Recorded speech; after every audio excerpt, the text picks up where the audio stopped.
Bom dia, galerinha! Boa tarde, meninos do quarto ano D! Tudo bem com vocês?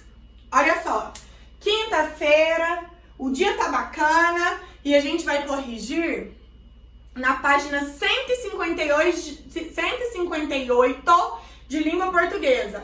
Bora lá!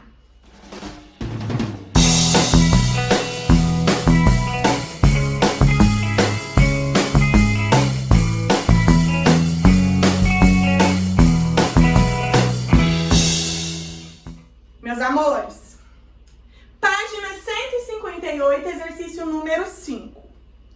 Leia o poema a seguir. Viajar, perder países. Viajar, perder países. Ser outro constantemente. Por a alma não ter raízes, de ver somente. Não pertencer nem a mim. Ir em frente, ir a seguir. A ausência de ter um fim e a ânsia de o conseguir. Viajar assim é viagem, mas faço-o sem ter de meu. Mais que o sonho da passagem, o resto é só terra e céu. Então, o que esse poeta aqui está falando? Letra A, qual o desejo que o poeta manifesta? O que ele tem vontade? De quê? O desejo de viajar muito. Se você não colocou com essas palavras, mas tem o mesmo sentido, tá certinho. Não se esqueçam de fazer certinho de verde, tá? B. Se ele não estivesse falando apenas de uma viagem, mas usasse essa ideia para representar a própria vida, como que ele gostaria de viver? Olha só, ele fala lá no começo, ser outro constantemente, ou seja, ser sempre outro, estar sempre mudando. Então, ele gostaria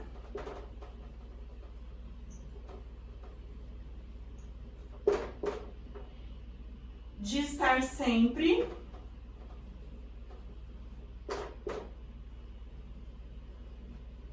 mudando.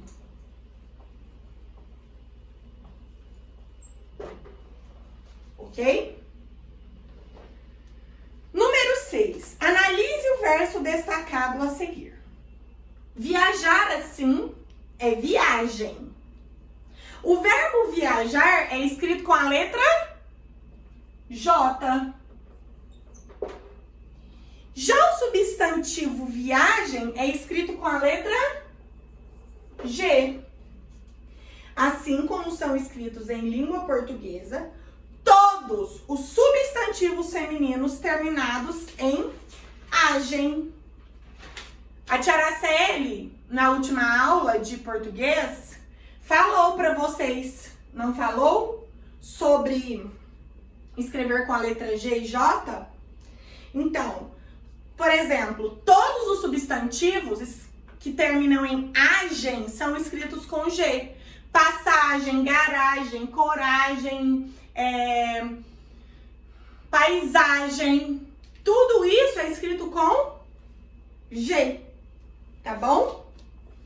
Na página 159, exercício número 7 agora.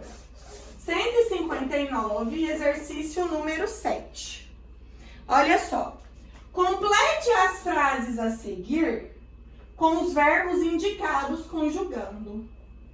A gente já falou que viagem, o verbo viajar é com J, né? Então, o verbo é o quê? Uma ação. Ele foi viajar. O que ele foi fazer? Viajar. Viajar é o verbo. Ele se sujou. O que ele fez? Sujou. Sujou é o verbo, tá? Viajar. No início da viagem, o guia desejou. Espero que vocês viajem bem. Sujar. Tomem cuidado para que as crianças não sujem o ônibus escolar. Planejar. Esperamos que todos festejem conosco o sucesso da sua viagem. O sucesso da viagem. Planejar. Queremos que vocês planejem conosco novamente. Ótimo. Façam a autocorreção e coloquem certinho. Número 8.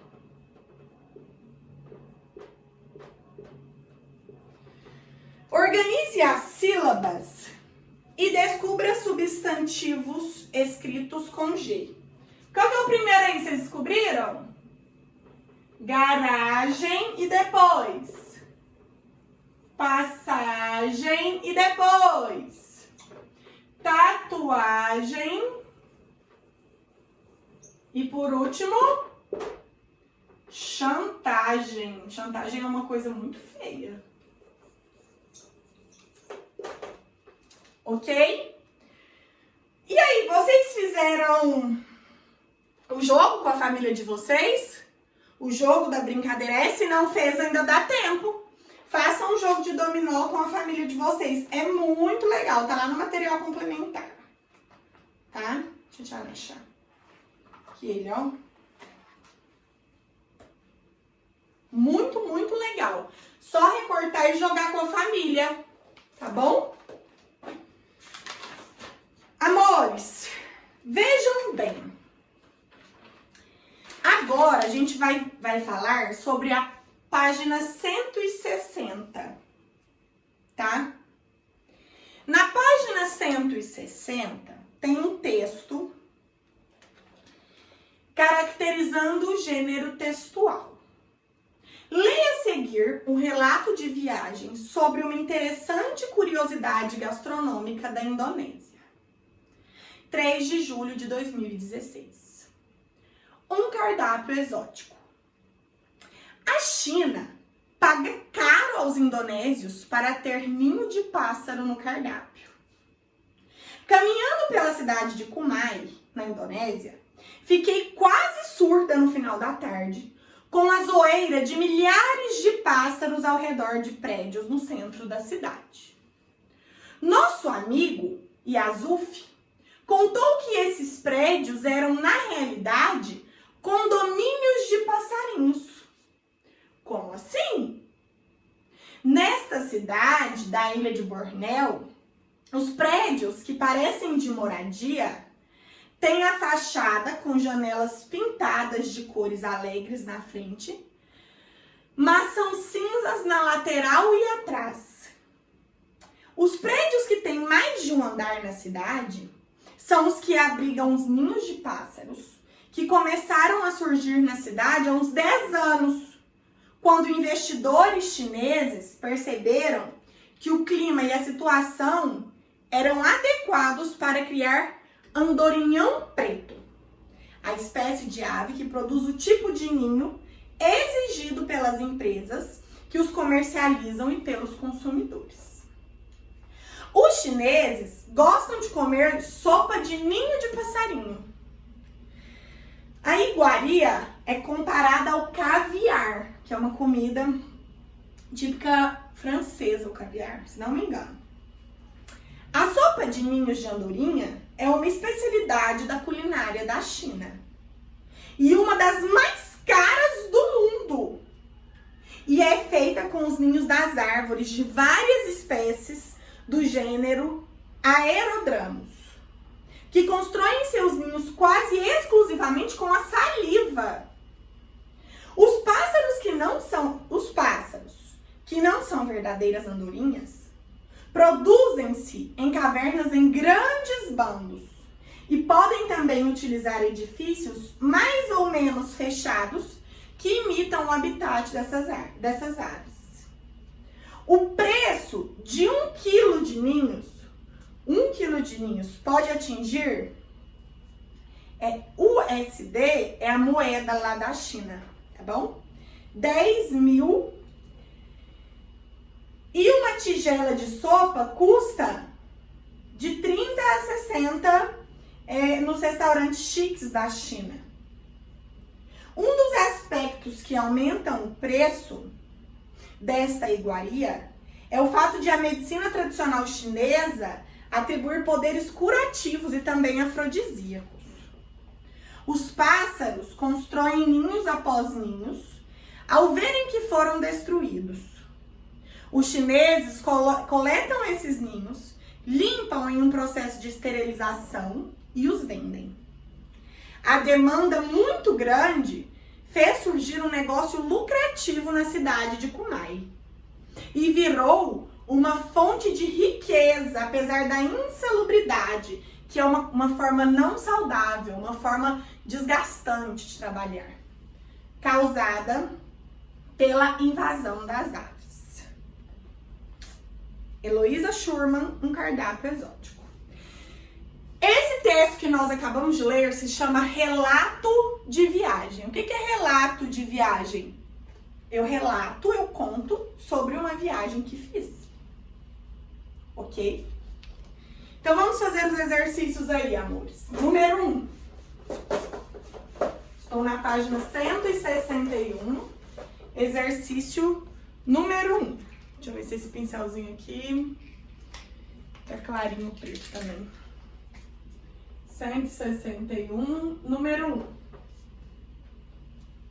Qual é o nome do lugar descrito pela narradora? Onde fica? Vamos voltar no texto? No segundo, a China paga caro aos indonésios para ter ninho de pássaro no cardápio. Caminhando pela cidade de Kumai. Então, qual que é o lugar? Kumai. A China paga caro aos indonésios. Quem é Indonésia de onde? De um país chamado Indonésia.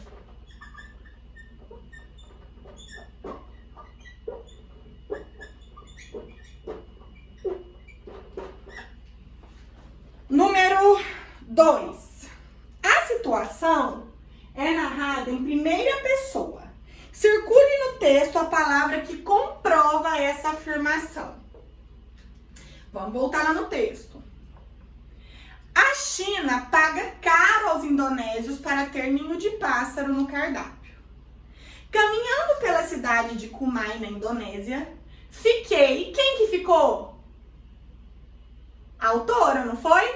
Então, ela fala, eu fiquei. É como se ela dissesse isso. Então, vocês vão circular a palavra fiquei na primeira linha do segundo parágrafo. Número 3. Existe alguma indicação da data do registro do diário de viagem? Qual é essa data? Olha aqui em cima, onde ela coloca 3/7/2016. Então, existe? Sim. Qual é essa data? 3/7/2016. Qual o principal assunto narrado pela Heloísa, pela autora do texto? O que ela está falando? Sobre os chineses gostarem de um prato feito com ninhos de passarinhos.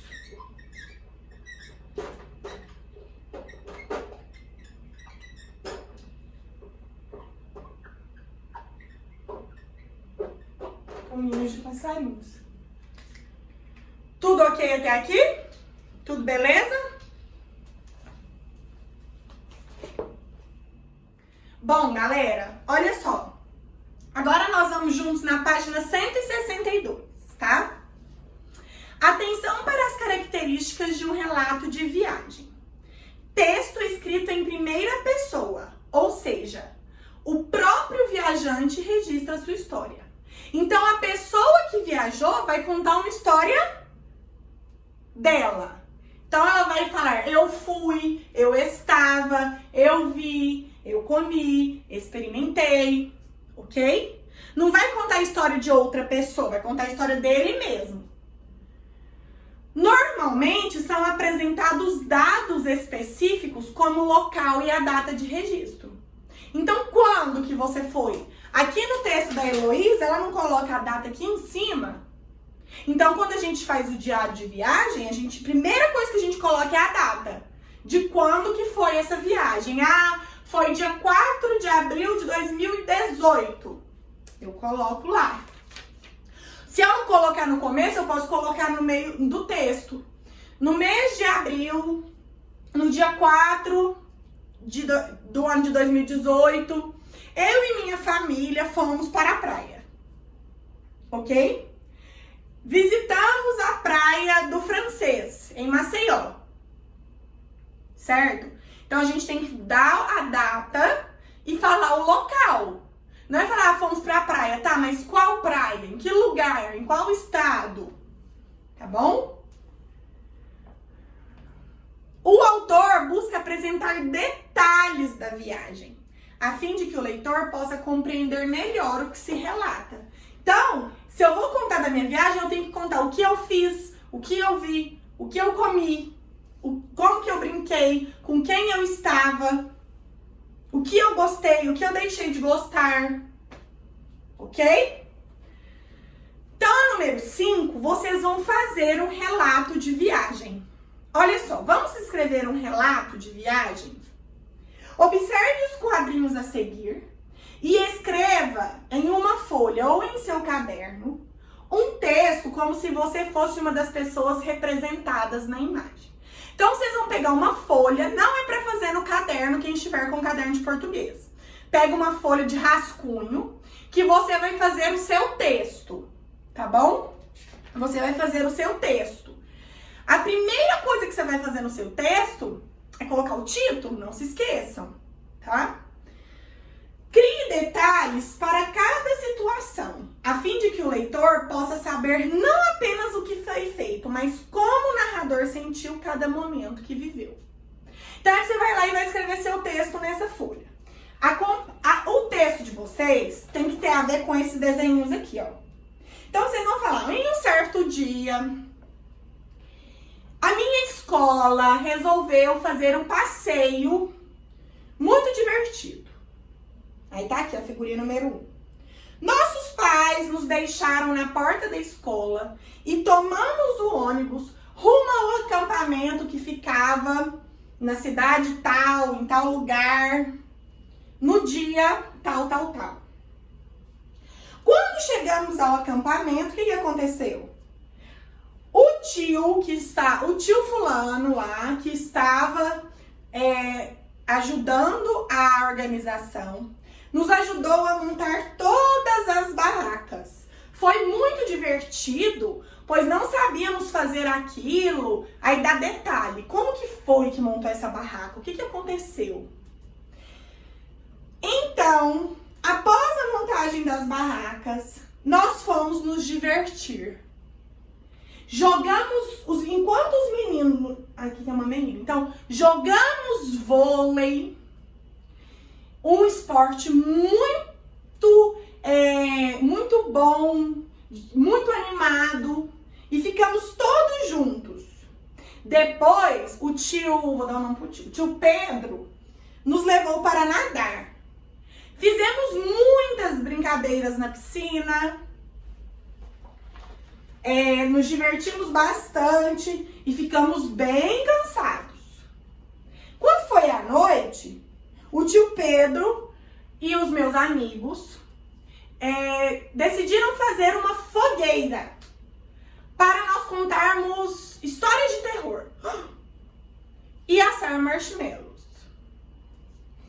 Foi muito legal, porque eu nunca tinha feito isso e foi uma experiência super nova. Ainda mais que eu acabei de sair da quarentena. Já pensou se a gente fizesse essa viagem depois da quarentena? Durante a noite, começamos a ouvir uns barulhos muito esquisitos. Vimos na nossa barraca coisas parecidas com garras. E quando saímos, vimos que eram apenas as árvores se balançando de um lado para o outro. No outro dia, bem cedinho, já era domingo, nós fomos embora para casa. Mas antes, desmontamos as nossas barracas e organizamos as nossas coisas. Agradecemos muito ao tio Pedro por tudo que ele fez por nós. O tio Pedro é um cara fenomenal.